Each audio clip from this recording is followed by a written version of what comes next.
আমাদের মৃত্যুর কথা আমরা কেউ বলতে পারি না। আমাদের মৃত্যু কোন পর্যায়ে কোন জায়গায় হবে সেটাও আমরা জানি না। অথচ আমরা আজকে এই দুনিয়ায় হাসি ঠাট্টায় ব্যস্ত। আপনি কি কখনো ভেবে দেখেছেন আপনার মৃত্যু কীরকম হবে, আমার মৃত্যু কীরকম হবে?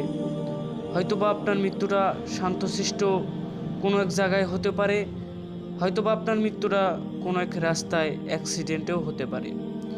আপনি আপনার মৃত্যুর কথা জানেন না, আমি আমার মৃত্যুর কথা জানি না। আমরা আজকে বেঁচে আছি, কালকে নাও থাকতে পারি, এর কোনো গ্যারান্টি নেই। তাহলে কিসের এত বাহাদুরি? পৃথিবীতে আমাদের বাহাদুরি থাকবে না।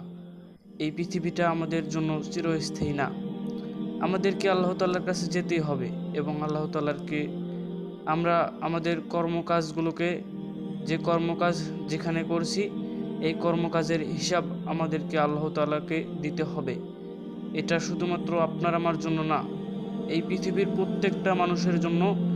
আপনি আমি যেটা করতেছি, এই পৃথিবীর মানুষ যেটা করতেছে, এগুলো হিসাব আল্লাহ তাআলা সবার কাছ থেকেই একদিন নেবেন।